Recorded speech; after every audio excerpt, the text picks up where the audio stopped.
What's going on YouTube? This is Chris the Mentalist CD 55597 Dreher coming to you.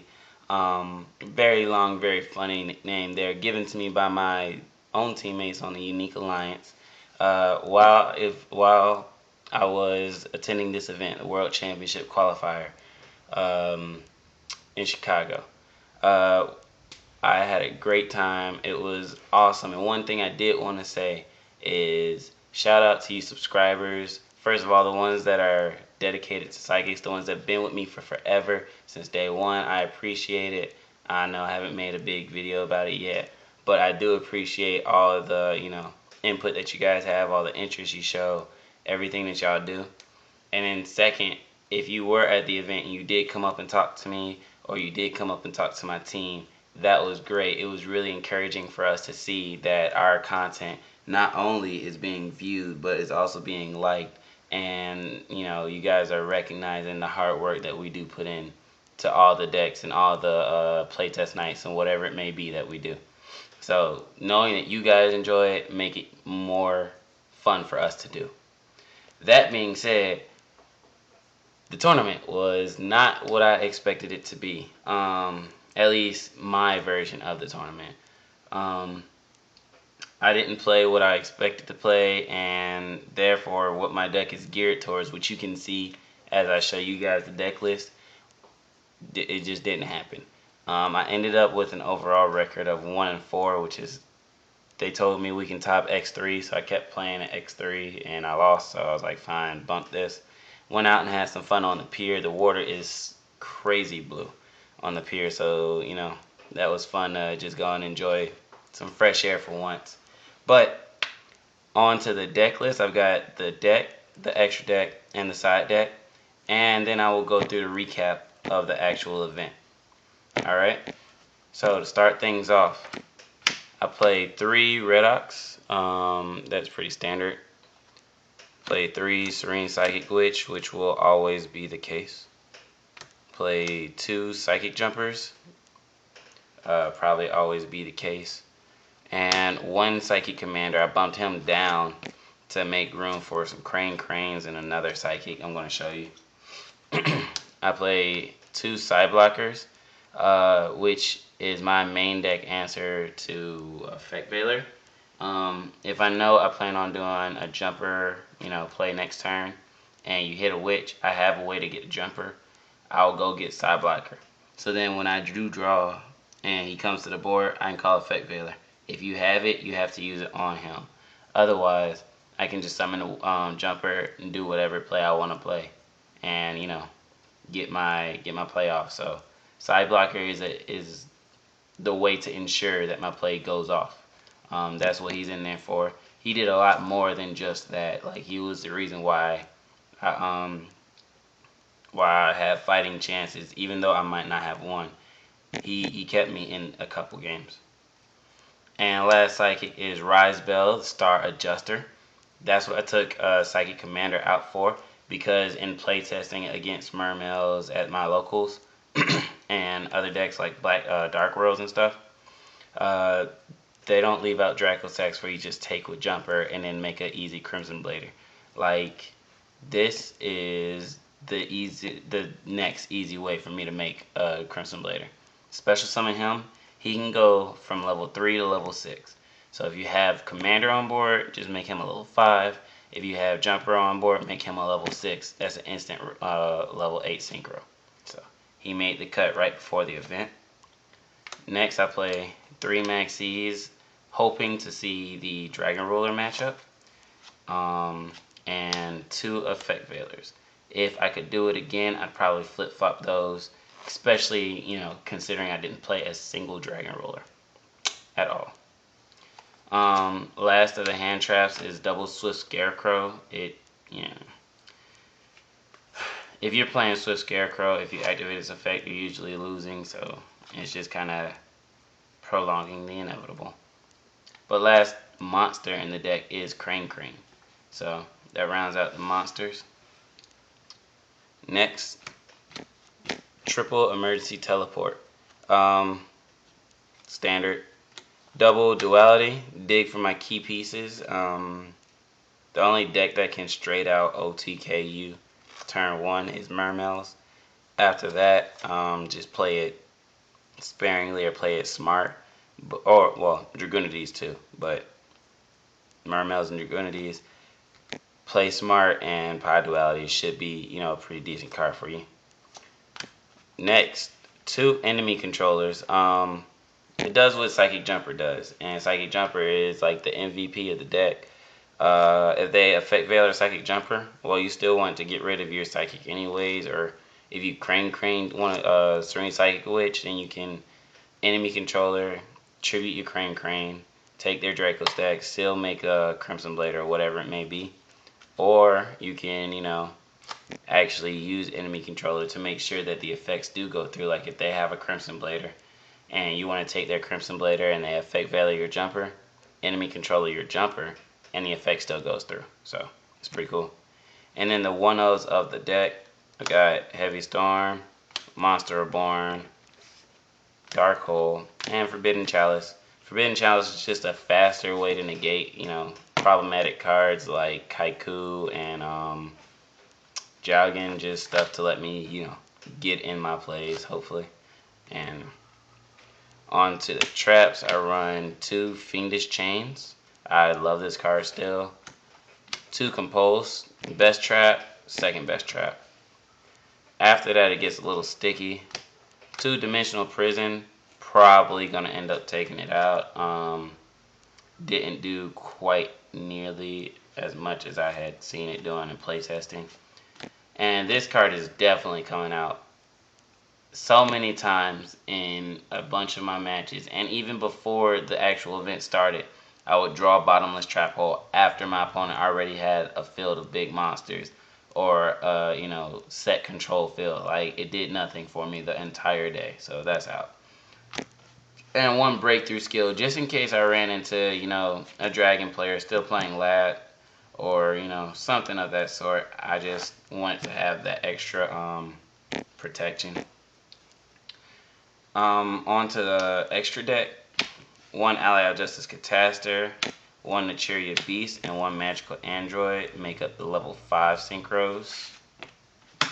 1 Naturia Barkion and 1 Gaia Knight, the Force of Earth, make up the level 6s.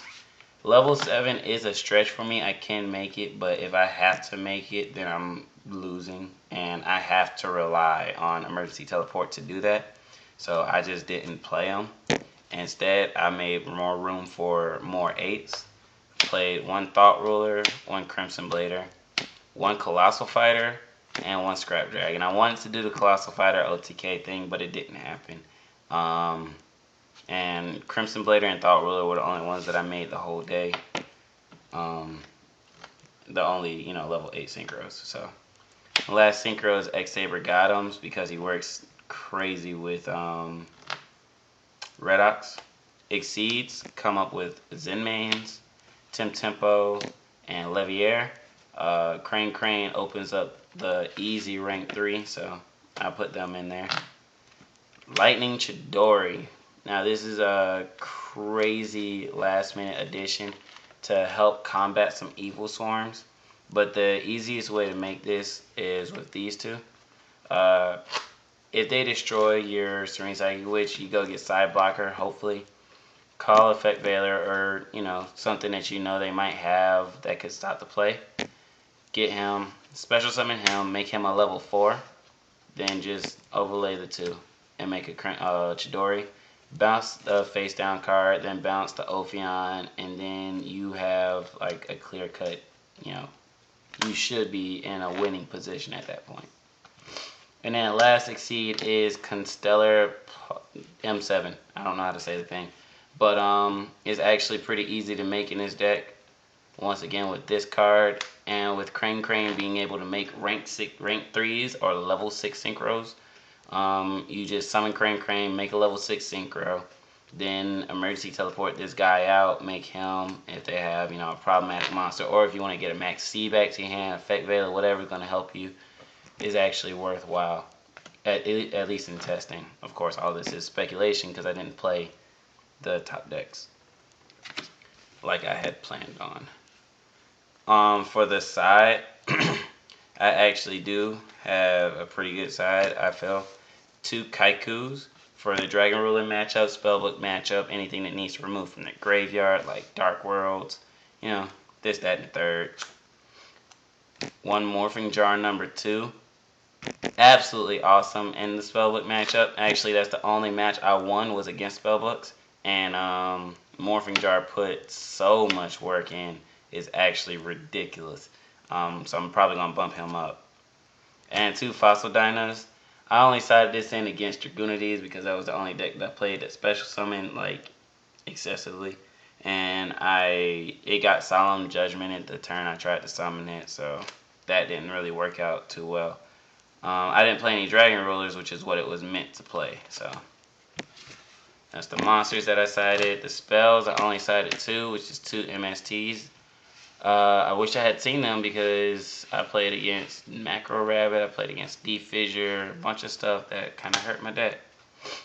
And then I played 2 Golden matches and 1 Rivalry. Rivalry is for Evil Storms, Constellars, Dragonides, stuff like that. Those are matches for everything else, including Prophecies, including 6 Sams and Dragon Rulers, which you guys all know about that. This also hits Mermails. Maybe not as much as we like, but it does hit them. Then I run 2 Debunk. Debunk has won me games plenty times.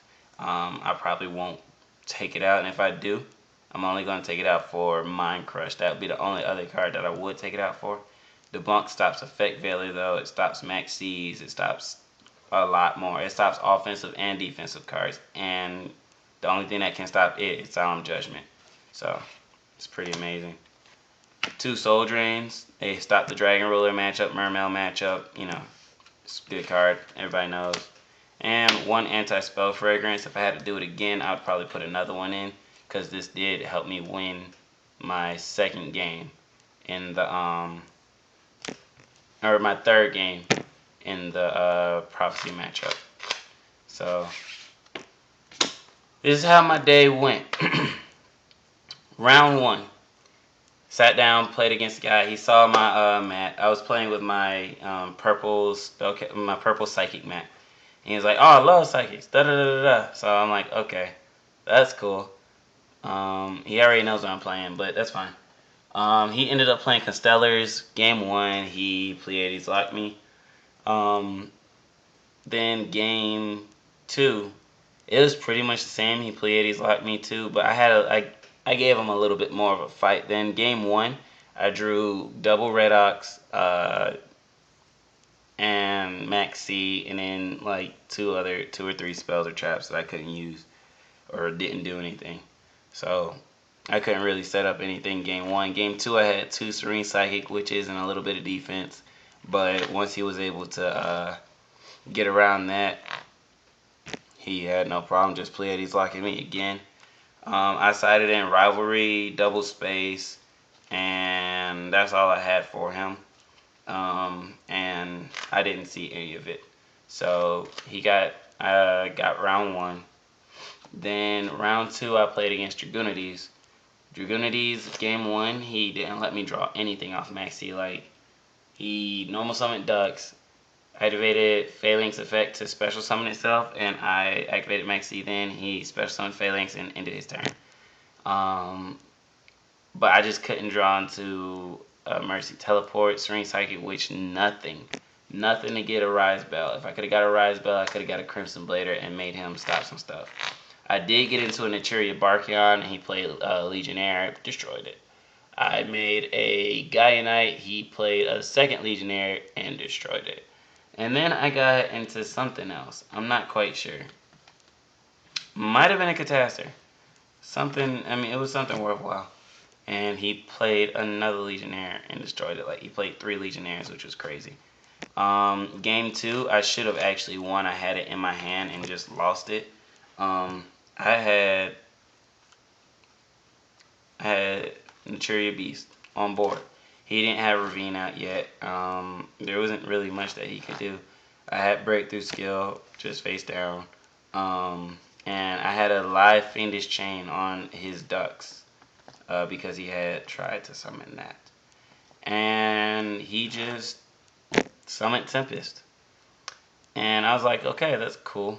He attacked over Beast and then activated Ravine, and then that was all she wrote. So he got out of that one. It was pretty cool. He's actually a subscriber to, the Unique Alliance channel, so can't really even be too mad. We sat down and talked afterwards. He was a pretty cool guy.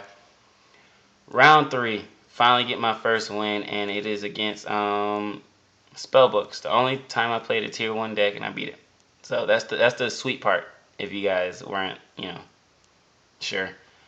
Game 1, he opened up Spellbook of Secrets, activated Secrets to go get the little blue boy, summon Magician, and I effect failure. And I'm thinking, okay, I'm great. He had activated Judgment already, so I'm like, he might only get like 1, or he might have to force 2 or 3 in order to get, some type of plus, but those would be bad forces like Power or Wisdom, stuff like that. No, this guy, he already had Master in hand. He already had Tower in hand. So he mastered into Star Hall, activated Star Hall, activated Tower, set Fate, which he had already had, and then got just bukus of advantage. So he got me game 1. Game 2, summoned him first turn, set 3, ended my turn. He tried to fight back, and then, he didn't try to fight back. He just said a bunch of bluffs and act like I was scared of it. And then I normal summoned Kaiku, and he scooped. So then game 3 is where it gets crazy. I had this card face up the entire time. He had a face down Dimensional Fissure, which I know because he tried to activate it while I had this up on board, and then I reminded him he couldn't, so he set it so that he could activate it. He had 2 of his own Kaikus on board, and I had a Serene Psychic Witch. So this is what the board looks like. And I mean, he had a couple spells face down. I had a couple other traps, but they weren't anything worthwhile. I draw for my turn, and I draw this guy, and I'm like, yes, perfect. Set it face down, end turn. Don't do anything else. He draws for turn, enters battle phase. He doesn't search or nothing. And he attacks this guy. Doesn't activate Dimensional Fissure and attack her, which would have been the right play. He goes and attacks here. So this flips back, sends her back into the deck, and I get my own Kaiku, which comes to the board face down. His first mill was Eternity and then a little boy. And he got the little boy face down. And then he sent 20 spells from his deck before he got a Priestess, which he added to his hand. At that point, he had all the secrets, all the masters, the other fate. He just had everything in his grave with no towers to make it, reusable. And I just won from there. So this card probably going to go to 2. Because it won me my 3rd game. Let's see, round 4, I played against Macro Rapid. And, I mean, I actually opened up good. I had a Mercy Teleport. I had Serene Psychic Witch. I was ready to, make a comeback. Activated Macro. And I was just, I couldn't do anything. I tried to make a Barkion, and he solemn warninged it, and it went out of play. Game 1. Game 2, I made the biggest misplay of my Yu-Gi-Oh career, and I tried to make a Barkion while he had a Thunder King on board. Just stupid. So I deserved to lose that one. And then after that, I was just distraught. So round 5, I played against Animeta Fire Fist, and he had all types of answers. I had Barkion on board, summoned a witch. I already had a side blocker on board calling Brotherhood the Fire Fist Bear. And I'm sitting here hitting. He sets 1 card. I go call Bear again. Attack with Barkion. He flips over a Fossil Dyna and tries to blow everything up. I activate Forbidden Chalice, and he has Forbidden Lance. So it goes through, and then after that, he just destroys me. And then round 2 or game 2 is more of the same. He had every type of answer for everything. It was ridiculous. But overall, I do like the deck. I am going to continue to work on the deck. I feel like I've got something here. Just need to get some of this defense out and put a little bit more offense in. And once I have that, you guys will know. So please comment, rate, subscribe as always. Sorry I didn't get to take them to the top tables like I wanted to. Psychics will be there one day though. I hope you guys enjoy it. Alright, peace.